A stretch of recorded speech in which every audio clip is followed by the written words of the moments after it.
evening, good afternoon, good morning, wherever you are tuning in from. We appreciate you being here and spending this evening with us. We are Backyard Buckets, brought to you by Backyard Sports, with another off-season episode of NBA Talk for y'all. We're here with Gary, who has come back to the civilized world. What's up, dude? Nice to see you. Doing good, man. Doing good. It was interesting couple of weeks travel and hit the sunny paradise of Hawaii, and then ended up back out in the desert out in Las Vegas. But happy to be back. You guys held it down. A couple of great episodes the last 2 weeks. I'm happy to be back, man. Nice. We see Dad is here from Virginia Yes, he today. is. What's up, man? He is. Glad to He's have down you visiting. here. So like I mentioned, we got an off-season episode of NBA Talk. As we all know, the NBA kind of hits a lull in the month of August, so we got some stuff, some recent news, and then a little talk on the in-season tournament that we were holding off on. So we kind of hit a lull, and we decided to bring it up tonight, give you give you guys our thoughts, kind of what we think about it, how we expect it to play out, and whether or not it really matters or not, really in the grand scheme of things. We're gonna kick this off though, talking about none other than James Harden.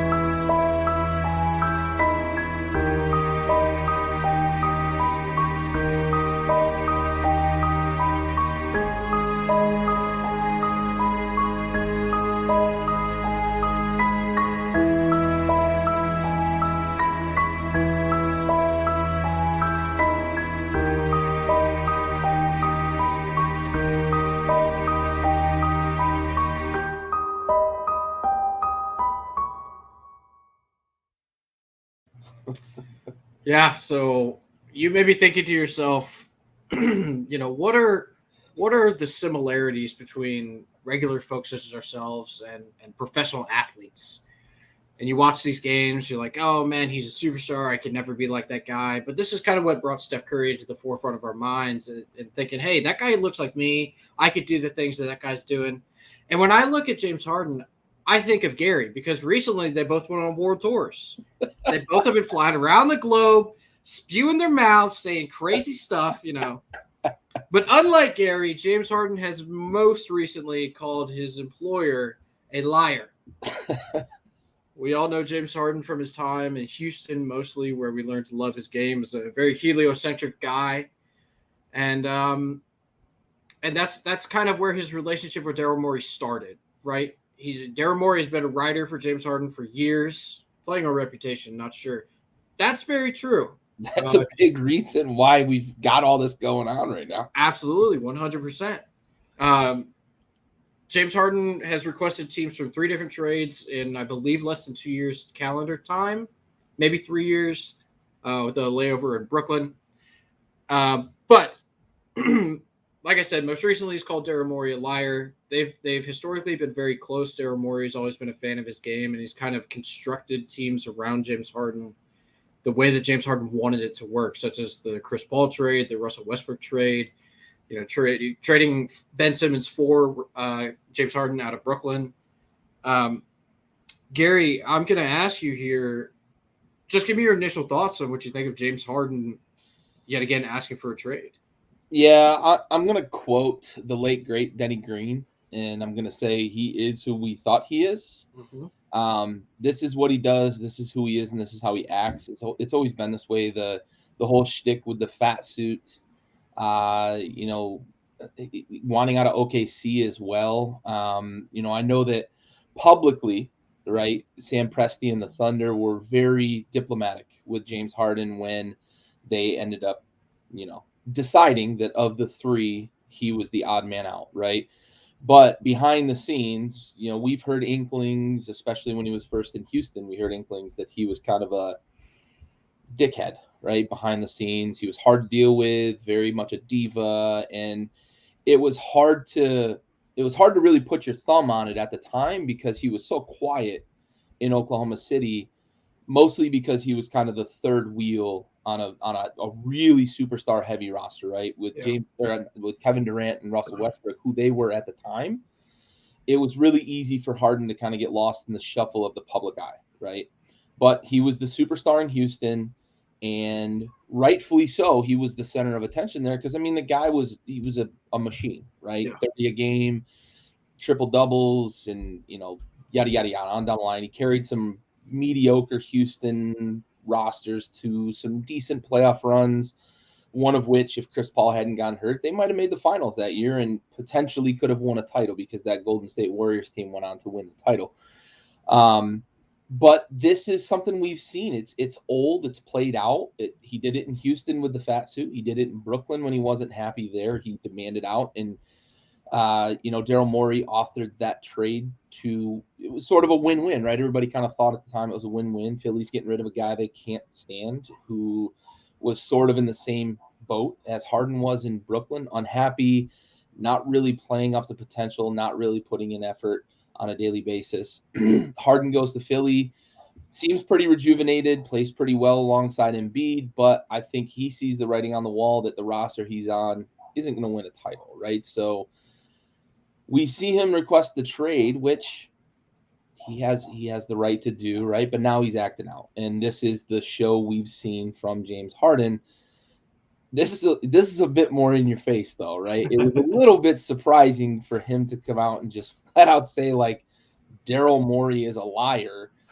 And I don't want to get too far sidetracked, but I see on social media, I forget the writer now, but there's a writer on Twitter who said disgruntled James Harden demands out and calls, Daryl Morey a liar. And then Kyrie Irving, who we've seen as a very polarizing person, comes on and says disgruntled, or is he trying to hold Daryl Morey accountable? Well, both of those things can be true, right? Mm-hmm. Maybe Daryl Morey lied or said something not in good faith during this negotiation. Harden wants to get paid. As my dad pointed out, and we agreed, he's kind of playing on reputation at this point. I don't know that he's the superstar, worthy of a huge trade or huge dollars, right?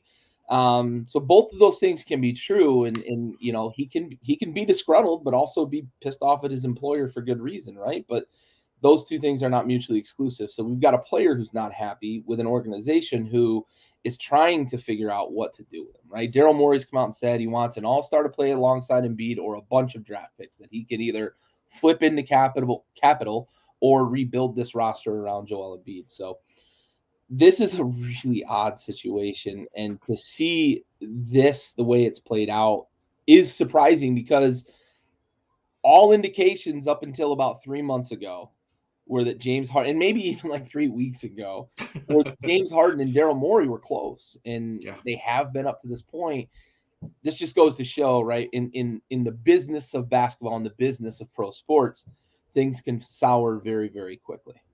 Yeah, for sure. Daryl Morey, whenever they made the trade from Brooklyn to Philly, Daryl Morey flew out and met James Harden on the tarmac and like walked him in arm, basically. With his Said, wife, "This is my man. guy." Like you're our family, dude. Yeah, for real. I mean, that's a guy that historically has been super close with James Harden. And a lot of that is analytics driven because James Harden was an analytics darling for years and years and years. I mean, he borderline led the charge in analytics in the modern game of basketball as we've seen it, right? Yep. So you mentioned an interesting point there, I think, is you said that he saw the writing on the wall in that this roster in Philly could not win a title. I would like to push back a little bit on that. They were very successful with Harden, right? Embiid won an MVP. Why can't they just run that back and be successful again? I mean, do we think that Boston is going to be better? We just learned that Porzingis, has plantar fasciitis, right? So who knows what his status is going to be in May next year. That's not like an injury that just kind of goes away, especially for a big man. Milwaukee is another year older, right? I But the lying part aside, whatever they promised James Harden that they clearly have not delivered on, put that to the side for the time being. Are you Your delivery? nice? Are you sure that Philadelphia can't be successful with the roster they have currently constructed if James Harden comes back? I think that he's not sure, and maybe I'm reading too much into it, right? Maybe he just isn't happy there. I don't know. Looking at it from the perspective of a player who's been kind of pampered, right? In both situations that he's been in with Daryl Morey, and requesting a trade on the back of another disappointing exit in the playoffs. That's just what it feels like to me. Is Right. he feels like this roster, as currently constituted and looking at the offseason moves that they made or didn't make, right? It just feels like he's a guy who's looking for that place that he thinks he can win, right? And the fact that he requested the trade to the Clippers, who for what, 3-4 years now, we've said, like, health aside, if they stayed healthy, that's a team that can make a run, right? Because they've got maybe the greatest playoff performer or one of the greatest playoff performers of all time in Kawhi, one of the best two-way players in Kawhi, one of the other best two-way players in Paul George. You add a guy like Harden who can fill up the cup, maybe that's a team that you think could make a run, right? Or maybe he just wants to go play with friends, because we know he's really good friends with Paul George. Yeah. So maybe that's what it is too. So I could be putting words in his mouth that aren't there. Certainly, you make a fair point. But the reason I say that is because I see what happened with Philly, and he looks at maybe I'm biased, Right. in my assessment of Embiid and his health and how he's never going to be there when it matters in crunch, because it's historically been the case. Maybe I'm reading too much into that as well. Some of my bias might be showing, but I just think on the back of a disappointing exit in the playoffs, him requesting a trade feels like he thinks it can't be done in Philly. Maybe it is just about the money, though. It could be just about the money. Right. So let me play devil's advocate here for a second, right? What has Embiid been the most vocal about the last 3 years? Right, his MVP. I was gonna say, I wanted to win MVP. Wanted to win MVP. We all. It's no secret to anyone that Embiid wanted to win MVP. He felt like he deserved it. Yep. Yeah, even going back to Giannis's the year before Jokic won it, right? Right. That he was the kind of the media darling. He's everything that Jokic should be, in terms of superstar status, social media presence, and all this stuff. But he's everything that Jokic doesn't want to be at the same time, right? So he's got his MVP now. Yep. Who's to say that going into this year, maybe his head coach who tends to play players really long minutes, but who's to say that going into this year, Embiid doesn't take his health and his load management a little more seriously, right? And he sits down with James Harden and he goes, hey, man, like, money be damned, sign a 1-year deal. Let's go win a chip. I'm going to sit out 35 games. I'll be good to go in the playoffs. Let's run this thing back. It wouldn't be out of the realm of possibility for that to happen in my mind. Like, I could totally see Embiid being like, I got my MVP. Everybody knows I'm, one of the best, if not the best in the league at what I do. Now it's time to win. And it really is time for Embiid to win, because he's not young anymore. It is. And his body does not treat him well in long stretches of games. That being said, I think that things in Philly may be different if Harden's stat lines don't go down the last 3 games of their season the way that it did. Like, if he just doesn't go worse in 5, 6, 7. But it did happen. There's nobody to know for sure. We're just speaking hypothetically here. But I for one, I've been very critical of James Harden, right, over the years for his antics. You mentioned the fat suit, basically eating his way out of Houston. I do give him a little credit for playing in the playoffs with his hamstring being as messed up as it was when he was in Brooklyn, basically by himself. He's been an enigma, hasn't he? Yes. He's a very strange career. At times you're like, man, that dude is a warrior. That dude just wants to win. Mm-hmm. And then he throws on a fat suit and sneaks his way out of Houston. And then now he calls his GM, who's literally called him better than Michael Jordan. Yeah. Calls him a liar. Like, come on, man. And I've been hypercritical of Harden as well because of his antics, because of some of the way he plays the game. I think at times he can be a bit of a dirty player, a little bit like a Chris Paul. He kind of sneaks contact in on people when they're in prone positions, either in the air or, those sorts of things. I see that a lot from him trying to draw fouls. Like, that's neither here nor there in terms of what they're trying to get from it. But I look at this and I say, it feels so grimy for him to come out and say these things about Daryl Morey. But back to your original point, yeah, and you make great points, right? Milwaukee's a year older, right? And they're basically just running it back with the addition of, one or two kind of pieces, right, in free agency that maybe give them some toughness and maybe some shot making, but you can't say that they're demonstrably better, right? And they're a year older. And Boston, everybody, this whole offseason hinged on Kristaps Porzingis being healthy in May, right? Nobody gives a fuck about his health in October, November, December, all the way through until we get to the end of the regular season. They traded for him to be a difference maker in May. And if he's not, then yeah, Boston's very gettable. Without Marcus Smart giving them some of that junkyard toughness and leadership that he brings to the table, they made in Al Horford is a shell of his former self, right? Kristaps Porzingis in May is what Boston made that trade for. They're very gettable. And then 100%. you look at the rest of the Eastern Conference, right? There aren't any teams that I look at and say Philly can't beat them in a 7-game series. You've got Cleveland, right? I'll give Cleveland their due that they're probably next in line. But if you put a healthy James Harden and a healthy Joel Embiid against that Cleveland roster, all things even, I do think that Philly's probably slightly a better team. They probably win in 6 or 7, right? Yeah. So yeah, if I'm Joel Embiid, I probably want to say, hey James, man, let's strap these shoes up and let's make this run, because now all I've got left is to win a championship, right? We always talk about legacy. It's always about legacy, especially with superstars in any league. The only thing left off of his resume, and we talked about it with Jokic last year when they were getting ready to make their run, the only thing left on Joel Embiid's resume is to win a championship. And you have to think that the Eastern Conference is gettable, right? Yeah. If Kristaps is going to be balky like he has been his whole career in terms of injuries, Milwaukee's probably the team you're looking at and saying that's the one we've got to get by. And Philly's already shown they can play Milwaukee tough in the playoffs. So I think you're absolutely right? That the smart play here, if they could get on the same page, smart play might be to say, okay, let's get motivated and let's chew on this thing, because it's the only thing left on both resumes, really.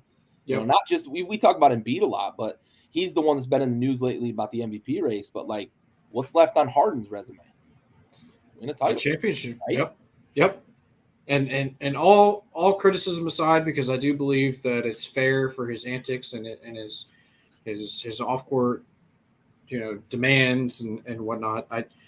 I do have to be slightly sympathetic to the fact that it does appear that he was promised one thing last year. They said, hey, opt in, take this pay cut. Next offseason, we got you. Yeah. And then all signs kind of point to them reneging on whatever they promised him, right? Yep. So demands aside, criticism aside, I do have to sympathize, and it's tough to do when, you've made $200 million in your career. But I do sympathize to the human side of him saying, hey, I was promised one thing and you guys turned around and are telling me something totally different. And that's why I'm going to go on this shitstorm media spin and kind of, throw my GM and my former friend under the bus. Yep. So I'm not saying he's going about it the right way, but I will give him a little credit for what appears to be a situation that he was misled in. Yeah, for sure. And in the devil's advocate vein, right? Like, who's to tell him the right way to do it, right? Yeah. If this is the way he feels he needs to go about it, it may look strange, right? And it may feel weird and feel kind of grimy or whatever, but like, we don't know exactly what conversations went on behind closed doors, right? If Philly promised him something, sure, right? Yeah. He is a liar. Yeah. Right? If Morey especially was the one that laid the promise out there for him, sure. Yeah. And it's not my whatever number of millions of dollars that, James Harden's losing out on now. It's his money, right? Mm-hmm. So, what it boils down to is he feels like he's going about it the right way. It's fun, right? From a coverage perspective, and I get to hear and read and see all these memes and all this. What blows my mind is the whole pizza thing, right? We haven't really mentioned that yet. This Pizza Fridays thing. It's so funny that like how petty we as human beings can get, right? I guess there was some sort of promise made about pizza every Friday and this sort of thing, and he went and like was bitching about it to a colleague, and that kind of leaked out into the into the news.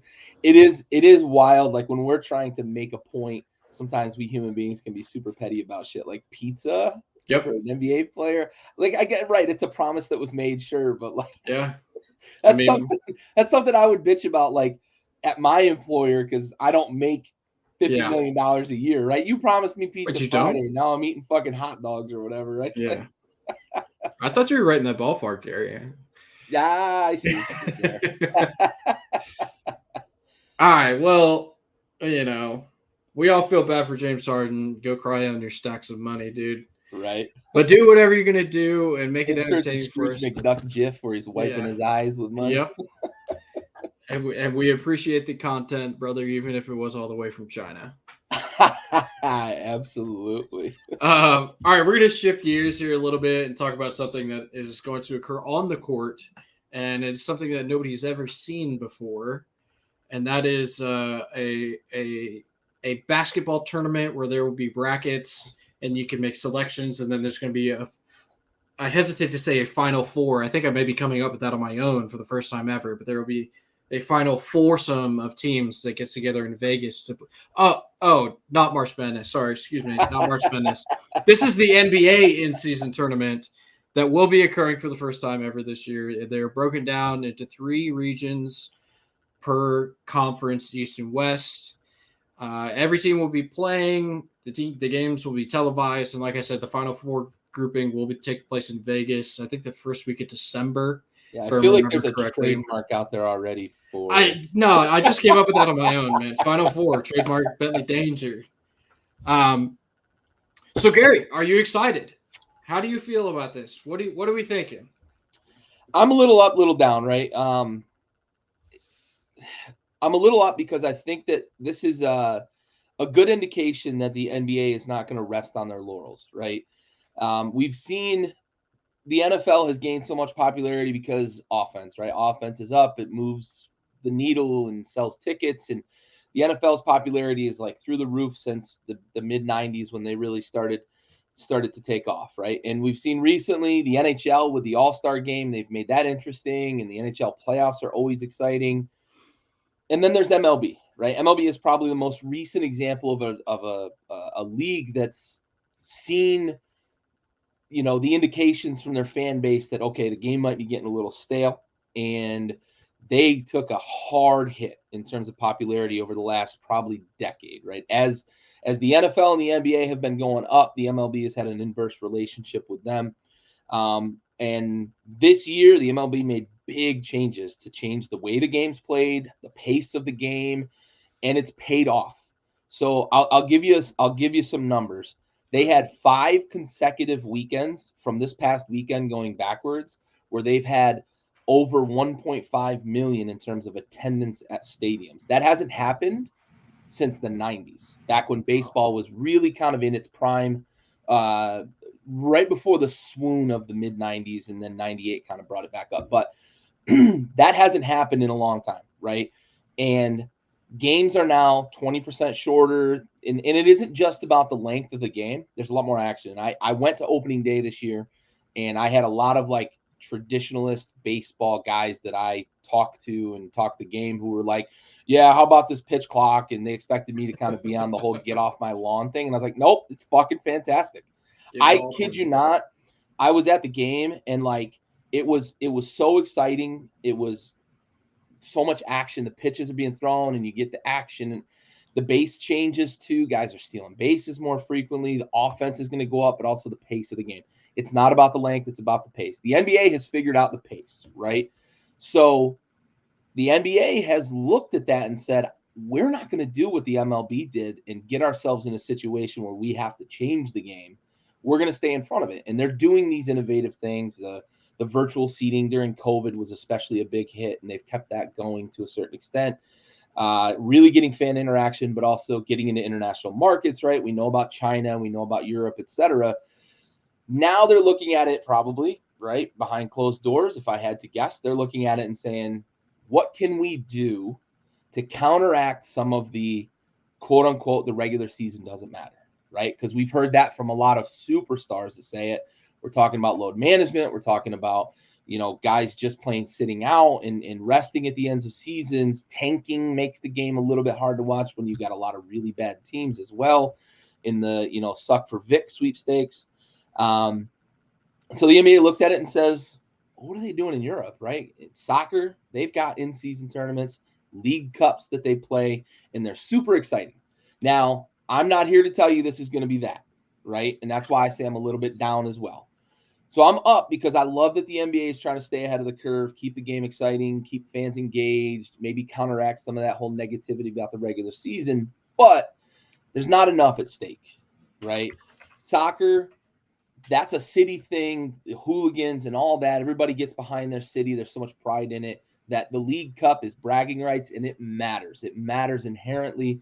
There's also really big money behind some of those League Cups, especially you look at Premier League and some of the bigger leagues. There's real good money behind that for the teams to go out and then in turn pay players.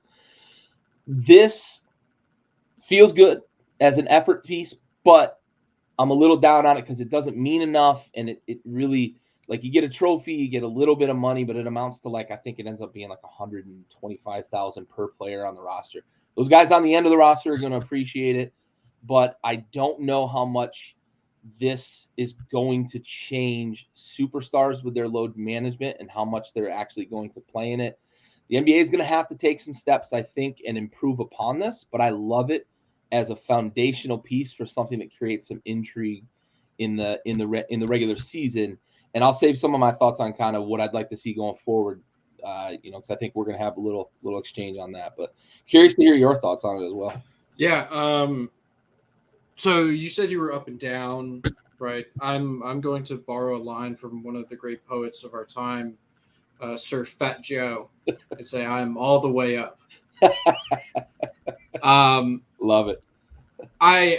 You made a lot of really good points. Especially in that the game can be tough to watch going down the stretch of the season when these guys are just playing nobodies on the end of the bench, G League call-up guys, whatever, right?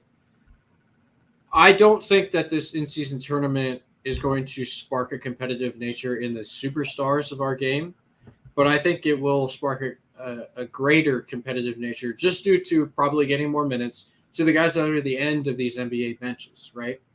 It's going to be guys, but potentially, this is all potential. I don't know for sure how exactly it's going to play out, but in my mind, this is how it's going to work, right? Our superstars are still going to load manage. They're not going to care because the money, $500,000 for the winning team. What do they care? They're making $40 million a year, right? Totally fine by me. You don't have to play. As long as you show up in the playoffs, I'm good with that.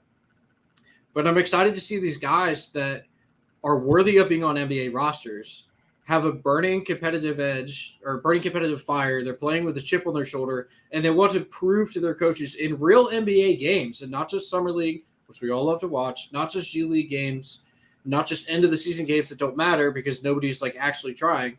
But these are real regular season games that do affect your season standings at the end of the year. And again, hypothetically, what I assume is going to happen is they're going to play guys that we don't normally see get big minutes in rotations during regular season games. And everyone's going to be healthy, too. It's going to be in November and the first week of December, right? So that's kind of going to be what I think the NBA is trying to do here is get more eyes on the product before December 25th, right? Christmas Day, that's kind of the unofficial start of the – feels like it starts, right? Exactly. It's the unofficial start of the NBA season. Everybody kind of knows that. We all watch opening night, and then we sink back into football, and then we get college basketball. You get feast week, you get all the Big Ten, ACC, whatever. Everybody's watching college basketball. And then Christmas Day, it's like, boom, NBA, we're locked in, we're ready to go. So what the NBA is trying to do, in my opinion, is to get eyes on the product during the heart of football season as well as showcase some of their younger talent, some of the guys you may not know, but you could hypothetically fall in love with, right? You'd be like, oh, if it was 15 years ago, you'd be like, oh my God, Danny Green. Like, I remember him from North Carolina. This dude can shoot the hell out of the ball. What is he not doing playing? And then, 4 or 5 years later, he's in the NBA Finals. And you're like, oh, I remember when he won in-season tournament MVP. This guy is, like, I've liked him for all this time. He's really, really good, right? So ultimately, it's a money play by the NBA. We all kind of understand that, right? But it's going to be encouraging from a spectator's perspective, I believe, because we're going to see guys that are NBA talent, they're NBA players, but we may not know them as well as the superstars, and they're going to make names for themselves in this in-season tournament. It's going to be, it's regionally based, but then it's going to Vegas, and it's going to be a whole big ordeal, and I'm praying that they don't play it on Thursdays, Saturdays, Sundays, or Mondays, because those nights are kind of booked up for me, but I will be watching regardless. I am blessed enough to have multiple screens in my house, and I will find a way to put at least an eye on this tournament. And I think it's going to be very fun. It was very strategic of the NBA, I think, to introduce this before they renegotiate their TV rights media deal. Yep. So that they can be like, oh, more meaningful games. Exactly. Exactly. We got to the Celtics. Here's your 10% premium. Exactly. They have to pay Jaylen Brown all that money somehow, and it's right from this in-season tournament money. So that's kind of my take on it. I appreciate what they're doing and trying to create more meaningful games. I like that you compared it to the soccer leagues in Europe. I do think it bears a similar resemblance. Obviously, we don't have relegation. Although with the two new teams coming in, shattering news here, there's going to be two new NBA teams within probably the next 5 years. Yep. I'm not saying that relegation is going to happen. I would never say that relegation is going to happen. But if they move to some system like that, it wouldn't surprise me, just because there's been a lot of changes in sports in the last decade. And if they were willing to try something like that, I wouldn't be shocked. Adam Silver is kind of a forward-thinking guy. Yep. Duke alum, not a big deal, casual, whatever. Just kind of throw that one out there. But it's exciting to see them bring changes to the league without actually changing the sport itself. Still keeping the integrity of basketball the way that it kind of has grown and molded on its own over the years. Yeah, I agree, right? You're not changing the regular season. This isn't a 2 or 3 week hiatus from the regular season, and we're just going to kick the can left and right in terms of length of the season, which is probably what the NFL would do, because they just want to dominate the entire 12-month calendar, right? As we've seen them kind of move where the combine goes, then move where the draft goes, then move where free agency starts. And, you almost don't know when the league year ends and the new league year begins in the NFL. The NBA has said, we're not going to change the product that you've got. We're going to try to improve the product, right? Yeah. And I love it. You're 100% right that Adam Silver has been, from the get-go, has been a forward thinker, even more so than David Stern was. And David Stern was pretty goddamn good as a commissioner in terms of growing the game of basketball. Yeah. May have been a little bit of a curmudgeon about, AI's dress code, but but it gave us Dwayne Wade. He gave us Dwayne Wade. Yeah. But Adam Silver's done a great job. I look at it and I think that, I think there's ways that they could make this thing even better. I love it as a concept, love it as a foundational concept. I know you can't necessarily say we've got a polished, finished product right off the bat when you're introducing something new. So I get it. I anticipate this thing to evolve. I don't know how it's going to evolve, but I would like to see it evolve into having a bit more meaning, right? And you and I were kind of talking a little bit before the show, showing our cards a little bit in terms of what, we thought about it. But I'd love to see it have some sort of bearing on a couple of things, right? Is it the playoffs in some form or fashion? Is it the draft, right? And I look at it and say, if you finish in the bottom 5 of the NBA regular season, but you competed your ass off in this tournament, and maybe you finished maybe you made it to the final. I don't want to say Final Four. Sorry, I don't want to fringe on the last. But if you made it to the semifinals, right? If you made it that far, right, you get a bump in your odds in the lottery or something along those lines, right? Yeah. And then you brought up a really good point about the playoffs potentially if you win it, and I'll push it your way for that. But I just think we're gonna evolve this thing, and it's gonna become more than just this, because it does feel like great concept. It feels a little hollow. It feels like this is kind of dipping maybe our toes in the water, which is smart. In my opinion, you don't want to throw an entire product at the wall and say, this is what we've got and this is how it's going to be, because you got to kind of feel this thing out. Yeah, for sure. I agree that it's a good thing to dip your toe. People don't like admitting defeat, but if it doesn't work, I feel like Adam Silver's not the guy to be like, okay, it didn't work, we just won't do it. I don't imagine that will be the case. I would assume that this will probably be a thing to stick around. But what you were kind of hinting at there was giving it some sort of lasting meaning for the or for the remainder of the season, rather. And I posed to you before we started recording that I would kind of like to see it go the Major League Baseball route, and the winner of this in-season tournament, whatever conference they come from, gets to host the NBA Finals. You'd probably have to figure some sort of compensation out for the team that actually won the best record overall in the NBA, because it diminishes that a little bit. But that does incentivize your superstar-laden teams, the teams that can actually think they can compete for a title that year, to play hard in this tournament and win it for the conference, right? So that it does have that impact on the playoffs down the line. The next June, whenever the team that hopefully wins for that conference thinks that they're going to be playing in the NBA Finals. Yeah, because I think as much as any sport, home court advantage matters in the NBA, right? We see in other sports a lot of times, hockey especially, like home ice doesn't always matter, right? We've seen 8 seeds upset 1 seeds, and in the NFL, we've seen wild card teams get hot and make a run through the playoffs. So home field there, sometimes you feel like it matters in places maybe like Arrowhead or Seattle, right? But it doesn't always matter. But it feels like in the NBA that home court really does matter. And maybe that's a way, right? You talked about guys on the end of the bench. You're going to get a lot of run in this tournament. Maybe that's the way that a guy like LeBron James, right? He's kind of the biggest right now in terms of he's nearing the end of his career, and load management is becoming a big part of his, every regular season. Maybe that's how you incentivize some of these guys to play. And then, right, you're talking about that TV deal. That becomes even more, right? These are meaningful games that you're going to have superstars in, right? Yep. So that even more so with the CBA is just another bargaining chip to get more money. And where does that money go? To the owners, but also to the players, right? Cap goes up, yep. All that stuff. So I think that's a brilliant idea potentially to have home court maybe right on that, maybe something to do with, the draft lottery, something along those lines, some sort of compensation that isn't just here's a trophy, right? Because trophies are great, but the one that matters is the one you win in May, right? Yeah. So I did really like your suggestion of if you finish bottom 5 in the league, or it may have to be bottom 4. If you finish bottom 4 in the league, but you finish top 4 in the tournament, you get, like a 2% odd increase. Right. Because they've done away with the envelopes and ping pong balls. It's all computerized now.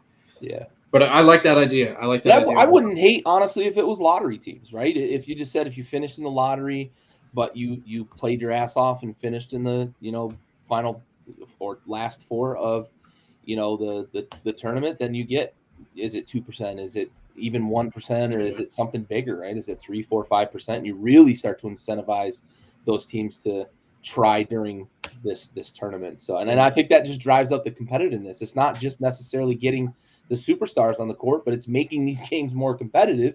And you've got even more to say these are meaningful games in terms of that TV deal, that negotiating deal. So for sure. Yeah, for sure. All right. I did mention it's an off-season program. NBA news is a little slow. That's all right. We keep chugging along. We have one more segment coming in for the rest of the evening here. We are going to speak about a player that I'm not sure everyone here is familiar with, and that's okay because you will be soon enough. I can promise you that. This man goes by the name of Cooper Flagg. Yes, Cooper Flagg is a stud superstar basketball player from the state of Maine, which does not happen very often. He is 16 years old. He's going into, I guess now will be his senior year.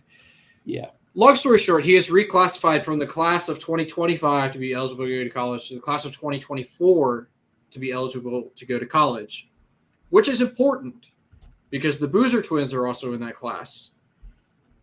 And very recently, Cooper Flagg and the Boozer twins took a campus visit to one Duke University in Durham, North Carolina.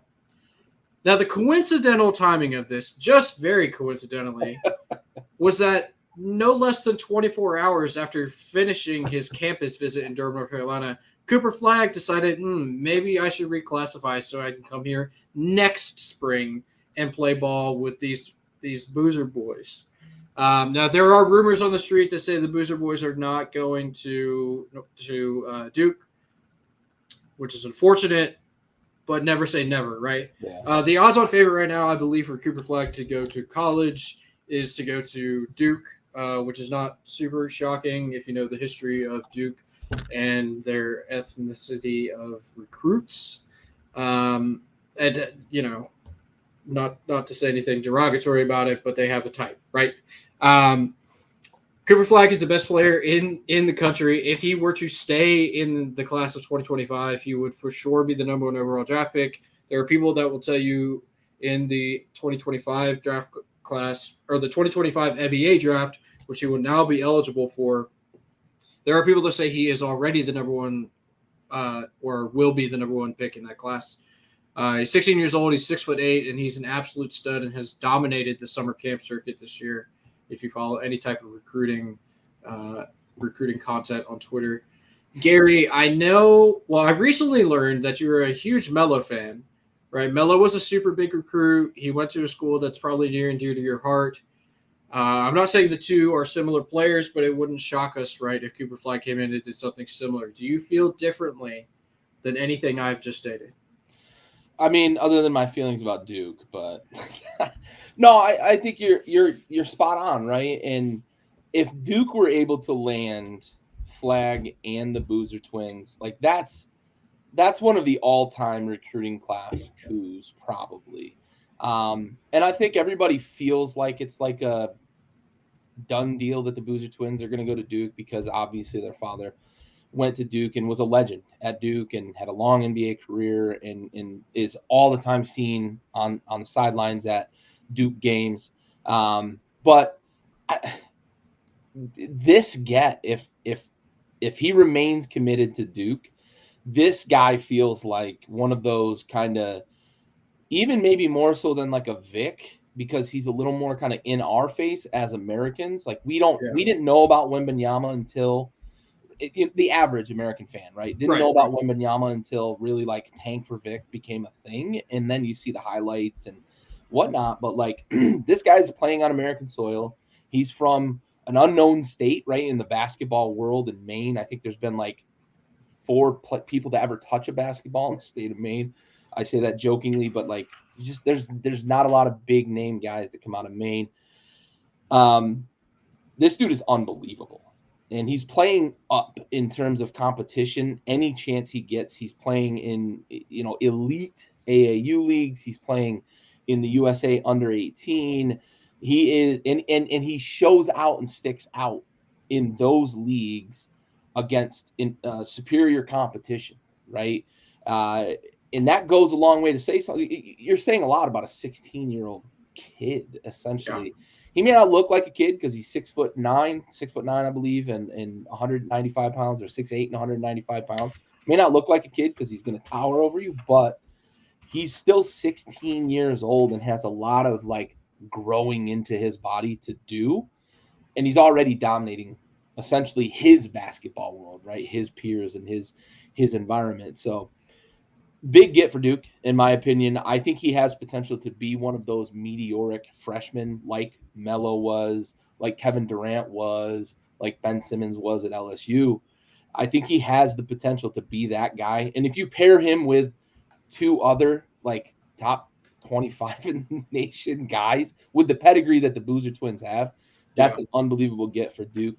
And I hate to say it, but That'd be a great get, and they'd have to be odds-on favorites in a season where they would be potentially able to put all three of those folks on the same floor. It is interesting that the Boozer twins are even talking to UNC, which Kentucky, I get, right? It's another blue blood. It's John Calipari. If Coach Cal rings up your phone, you're going to take that phone call. But I would think as the son or sons of a Duke legend, when any number from the area code within Chapel Hill rings up on your phone, you're hitting ignore, right? But I guess not. In the grand scheme, everybody wants to be recruited, right? NIL, man, it changes people. Oh yeah, for sure. I'm not sure if you were doing this on purpose. I'm going to choose to believe that you were not. But he is not yet committed to Duke, and I think that you were kind of trying to like jinx it a little bit. Like maybe if I throw this out there into the universe enough times, so he'll just say, "No, I'm not doing it." He'll feel the reverse energy, right? But I would like to publicly state, I wasn't doing it on purpose. Cooper, come to Duke, buddy. We have a spot for you. I will drive you there myself. I will say, like you said, right? Coincidence or not, it doesn't feel like a coincidence. You visit Duke at the same time as two other highly recruited players, and 5 seconds after you walk off campus, you file your paperwork to reclassify.